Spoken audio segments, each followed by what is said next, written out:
الحمدللہ والصلاۃ والسلام علیک یا رسول اللہ صلی اللہ تعالی علیہ وسلم۔ ناظرین حضرات، آج ہم غسل کا طریقہ بتانے والے ہیں کہ غسل کس طریقے سے کیا جاتا ہے۔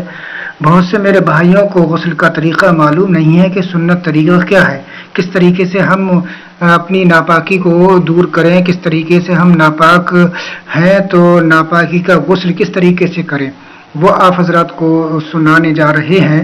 تو آپ حضرات اس کو پورا دیکھیں، اور اگر ہمارے چینل کو سبسکرائب نہیں کیا ہے تو چینل کو سبسکرائب کریں اور گھنٹی والا بٹن بھی ضرور دبا دیں تاکہ آنے والی ویڈیو آپ تک آسانی کے ساتھ پہنچ جائے۔ محترم حضرات، غسل کا طریقہ یہ ہے۔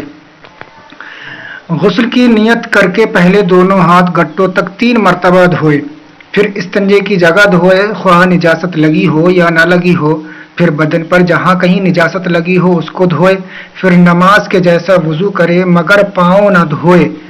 ہاں اگر چوکی یا تختے یا پتھر پر نہائے تو پاؤں بھی دھو لے، پھر بدن پر تیل کی طرح پانی چپڑ لے، پھر 3 مرتبہ داہنے مونڈے پر پانی بہائے، پھر بائیں مونڈے پر 3 بار، پھر سر پر اور تمام بدن پر 3 بار، پھر نہانے کی جگہ سے الگ ہو جائے۔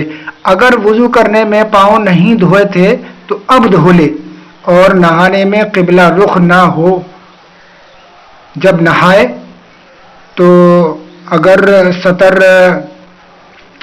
چھپائے نہیں ہے، اگر برہنہ نہ رہا ہے تو قبلہ رخ نہ ہو، اور تمام بدن پر ہاتھ پھیر لے اور ملے، اور ایسی جگہ نہائے کہ کوئی نہ دیکھے، اور اگر یہ نہ ہو سکے تو ناف سے گھٹنے تک کے اعضاء کا سطر تو ضروری ہی ہے۔ یعنی میرے کچھ بھائی اپنے گھروں میں کچھ جانگیا وغیرہ، نیکر وغیرہ، انڈر ویئر وغیرہ پہن کر نہاتے ہیں، یہ بالکل ہی جائز نہیں ہے، کیونکہ ران اور گھٹنے چھپانا یہ ضروری ہے، فرض ہے، اور ان کو قصدن دکھانا وہ بڑا گنہگار ہے اور یہ حرام ہے۔ ران وغیرہ دکھانا قصدن یہ حرام ہے۔ تو اتنا کپڑا ہونا چاہیے جب نہائے کہ گھٹنے چھپ جائیں، گھٹنوں کے نیچے تک ہونا چاہیے کپڑا۔ بہتر یہی ہے کہ تہمد وغیرہ ایسا کپڑا ہو کہ گھٹنے کے نیچے تک ہو، تو اسے پہن کر نہا سکتے ہیں، کیونکہ گھر میں ہماری ماں بہنیں بھی ہوتی ہیں، بہویں بھی ہوتی ہیں، تو اس میں شرم و حیا کی بات بھی ہے اور ادب والی بات بھی ہے۔ جو باادب ہوتے ہیں، شرم و حیا والے ہوتے ہیں، تو وہ اس طریقے سے نہاتے ہیں کہ کوئی دیکھ نہ سکے، مگر جو بے شرم لوگ ہوتے ہیں جنہیں کوئی شرم نہیں ہوتی وہ نیکر پہن کے ایسے ہی نہاتے ہیں۔ حالانکہ دوستان محترم، یہ دیکھا گیا ہے کہ نیکر پہنتا ہے تو اس کے جب نہاتا ہے تو اس کے تمام جسم کے حصے دکھنے لگتے ہیں، اور انشاءاللہ یہ ویڈیو سن کر آپ حضرات بھی تہمد وغیرہ پہن کر نہانے لگیں گے۔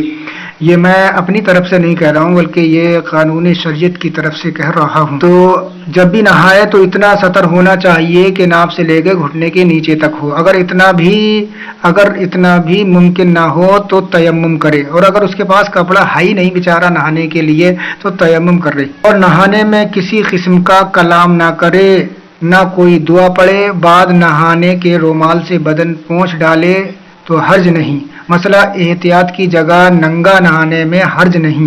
عورتوں کو بہت زیادہ احتیاط کی ضرورت ہے، حتیٰ کہ عورتوں کو بیٹھ کر نہانا بہتر ہے۔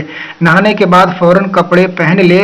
وضو میں جو باتیں سنت اور مستحب ہیں وہ غسل میں بھی ہیں، سوا اس کے کہ ننگا نہاتا ہو تو قبلے کو منہ نہ کرے۔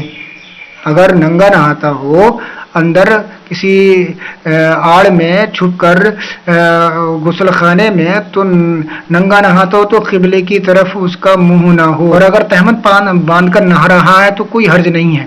اور یہ طریقہ جو غسل کا بیان ہوا، اس میں جن کے بغیر غسل نہ ہوگا اور ناپاکی نہ اترے گی، اور باقی سنت و مستحب ہے، ان میں سے کسی بات کو چھوڑنا نہ چاہیے، اور اگر کوئی بات چھوٹ گئی تو بھی غسل ہو جائے گا۔